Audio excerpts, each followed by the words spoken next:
Kur Allah të heq atë që ti e dashuron, një partner, një miq, një lidhje që të bënte të ndihesh i apo e sigurt, mendja e parë që vjen është çfarë kam bërë unë për ta merituar këtë?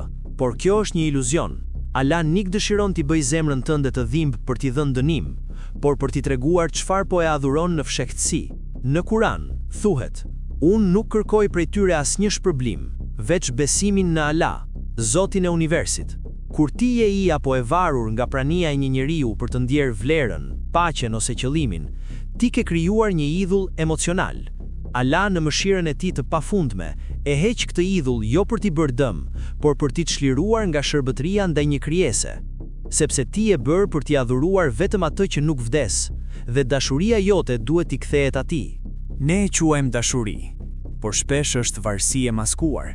Ti e ke dashuruar atë person jo për atë që ishte, por për atë që të bënte të ndihesh i e vlerësuar, i sigurt, i plot. Kjo nuk është dashuri, është një këmbim emocional. Dhe kur ky këmbim zhduket, ti humbes jo vetëm një njeri, por identitetin që kishe ndërtuar rreth tij. Kjo është thelbi i idhullatrisë moderne, kur një zemër i jep një krijese atë që vetëm Allah meriton: paqe, siguri, qëllim.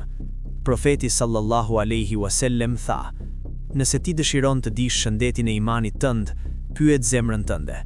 Zemra që thyhet kur largohet një njeri, por qëndron e qetë kur largohet lidhja me Allah, ka një problem shpirtëror të thellë. Allah e bëri këtë randet për t'i treguar: ti nuk e ke dashuruar atë person, ti e ke përdorur atë si zëvendësues për mua." Nëse Allah është mëshirë ploti, pse lejon që idhujt tanë emocional të zhduken? Sepse ai nuk dëshiron që shpirtrat e tij të jenë të lidhur me hije. Kur ti je i e dashuruar me dike, ti i shikon vetëm dritën, jo errësirën, jo dobësitë, jo realitetin. Kjo është adhurimi i iluzionit, jo i njeriu të vërtet.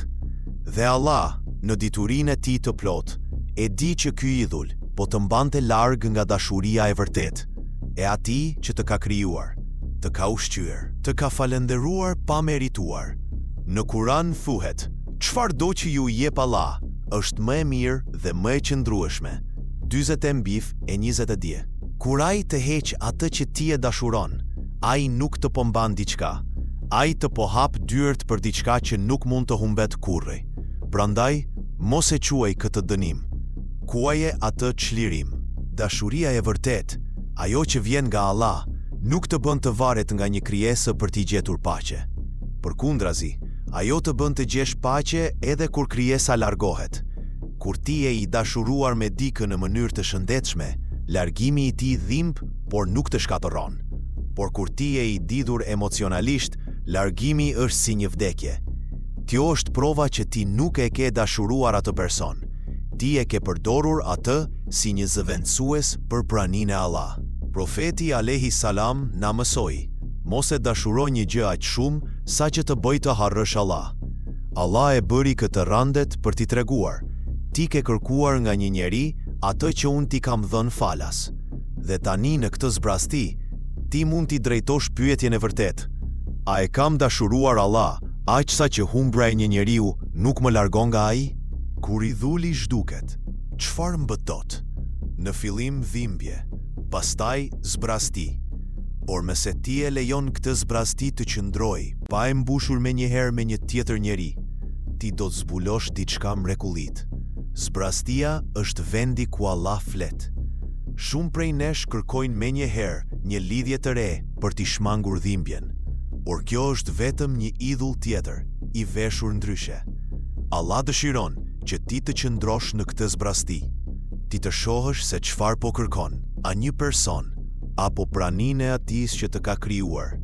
Kur ti pranon që asnjë njeri nuk mund të të jap atë që vetëm Allah mund, atëherë zemra jote bëhet gati për dashurinë e vërtet.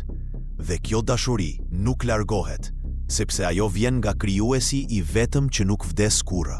Ka një formë të fshehtë të shirkut që shumë besimtarë nuk e shohin. Kur zemra jote i jep një njeriu atë që vetëm Allah meriton.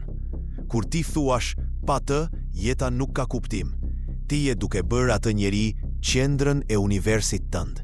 Dhe kjo është adhurim. Kur ti friksohesh që dikush të largohet sepse pa të nuk ke vlerë, ti je duke I dhënë atij fuqinë e vetvlerësimit që vjen nga Allah. Dhe Allah, në mëshirën e tij, e heq këtë person jo për t'i bërë dëm, por për t'i kthyer këmbët drejt tij. Kur ti je I thyer nga humbja, por nuk je I thyer nga largimi nga Allah, kjo është një alarm shpirtëror. Ai të ka treguar se ke bërë një krijesë Zotin e zemrës tënde. Dhe tani ai të jep mundësinë të kthehesh. Kthehu te unë, se unë jam mëshirëploti mbi të gjithë mëshirëplotët. 12:92. Zemra që adhuron një idhull njerëzor nuk shihet me sy. Ajo shihet me mendime obsesive, frikën e humbjes dhe dëshirën për kontroll. Ti fillon të imagjinon skena, të lekson mes rjeshtave, të kërkosh shenja. Kjo nuk është dashuri, është ankth I maskuar si pasion.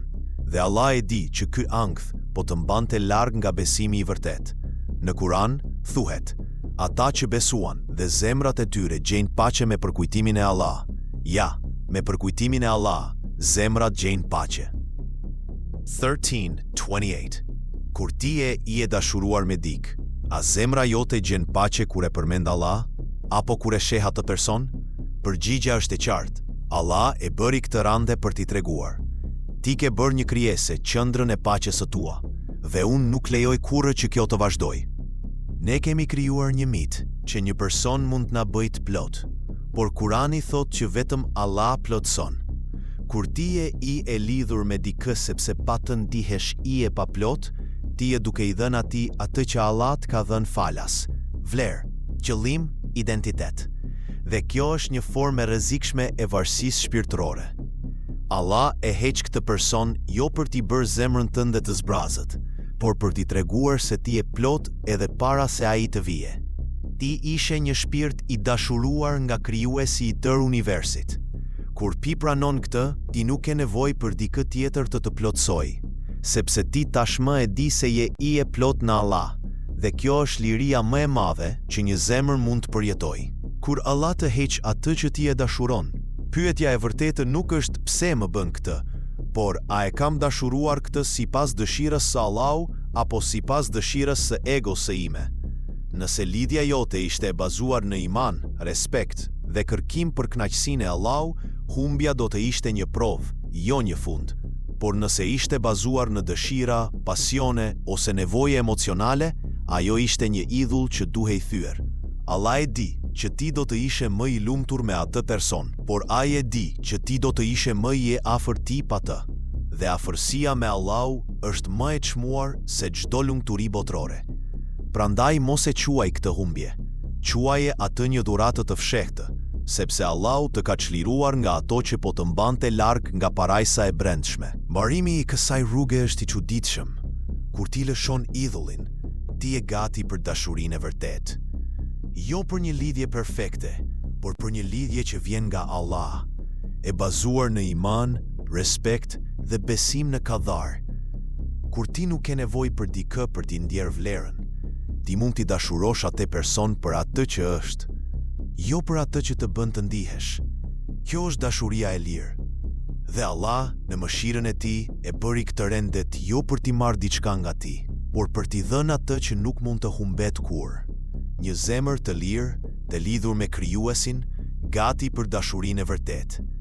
Ti nuk ke humbur një njeri, ti ke humbur një iluzion, dhe në këtë humbje, ti ke gjetur veten, dhe në veten tënde e gjetur Allah.